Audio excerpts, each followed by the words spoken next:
I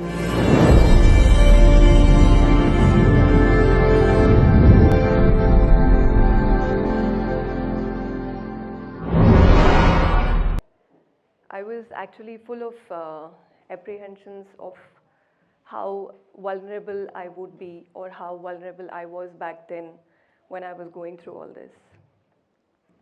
The most important reason why I wanted to share my story with you all today is basically to empower and encourage women to understand and realize where to draw the line and when to stand up for themselves. And most importantly, to learn the telltale signs of abuse when it begins and nip it right there in the bud. Because believe me, once it starts, it's not going to stop. I grew up to believe marriage is a beautiful bonding of two souls who actually come together to build a life, to grow old together, to love each other, to support each other and nurture each other. I was a firm believer of marriages are for keeps, and that cliche, "Doli mein ja rahi ho, arthi mein hi nikalna."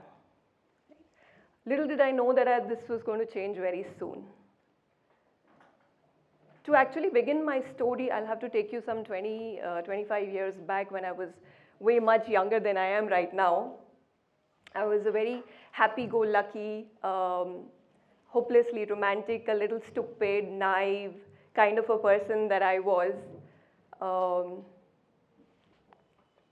And the man that I was about to marry was going to change my life in many ways.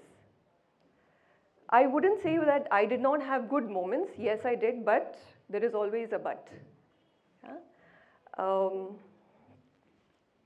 There is a quote that I very strongly believe in.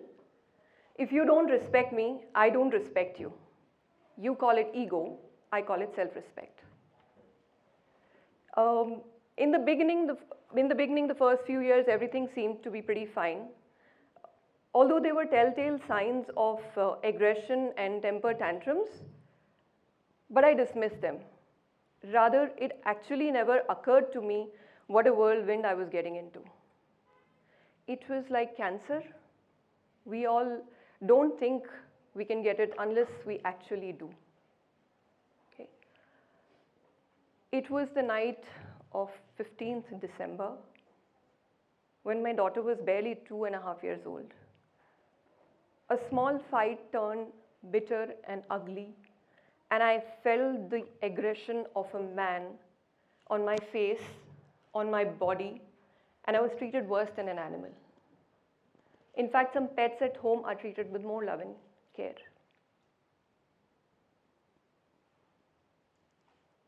Post the incident, a battery of apologies and gifts ensued. Me being myself the firm believer of marriages are for keeps, I accepted the apologies, as I also did not want to lose my child, my family, a home that I so lovingly built, and all that I lived for.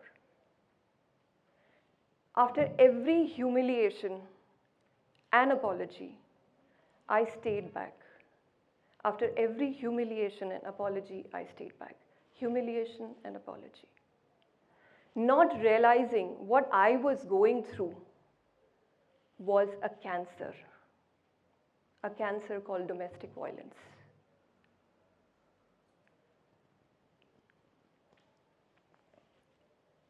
I was made to feel inferior, good for nothing.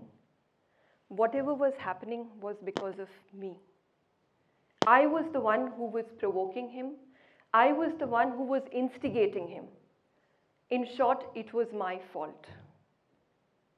My self-esteem was really down in the dumps. You can say that I was living in a golden cage. I had all the luxuries of life, yet my wings were clipped.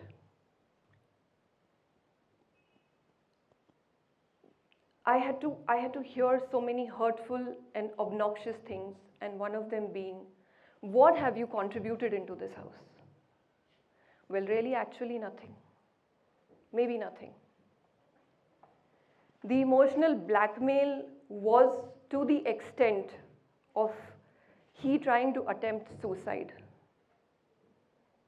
or pushing me to an edge where I would contemplate one. But the universe had better plans for me.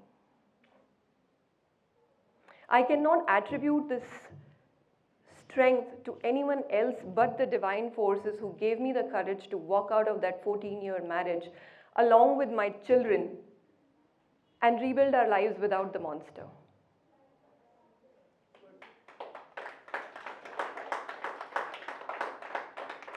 I wanted to set an example. To set an example for my daughter that it is not okay to be in a toxic and abusive relationship.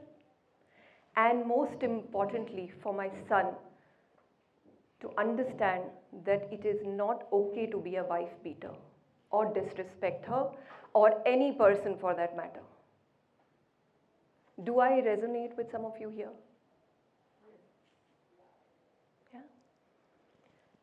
Backed with this courage, strength, and support from my family and friends, today I stand here in front of all of you speaking so fearlessly about it. Thank you. I'm not done as yet. Having said that, it has not been an easy road ahead. It has been full of ups and downs, challenges of bringing up 2 children completely on my own, uprooting them from a place they call their own home, and yes, going through the dreadfully slow judicial process where it takes forever for justice to be served. However, I would still choose this path where I can walk with my head held high and have a peaceful night of sleep. At this point, I have a question to all of you all who are hearing me, to the society, to the families, to people, everybody in general. Whenever there is a situation like this arises, whenever there is a situation of abuse, there is a premium placed to the future of children. बच्चों का क्या होगा? What about the children? उनके future का क्या? Me, honestly, a capable person and a responsible mother, I will ensure that my children stand on their feet and are capable of earning their own bread and butter and become good human beings. But what about the woman? What about me? I'm not dead as yet. I'm alive. I too have a future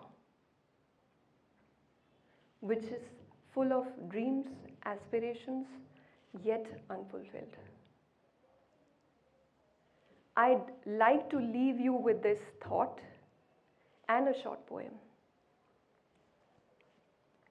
Whenever we do not stand down the primary abusers in our life, whenever we do not stand down the primary abusers in our life, we lose a little ground.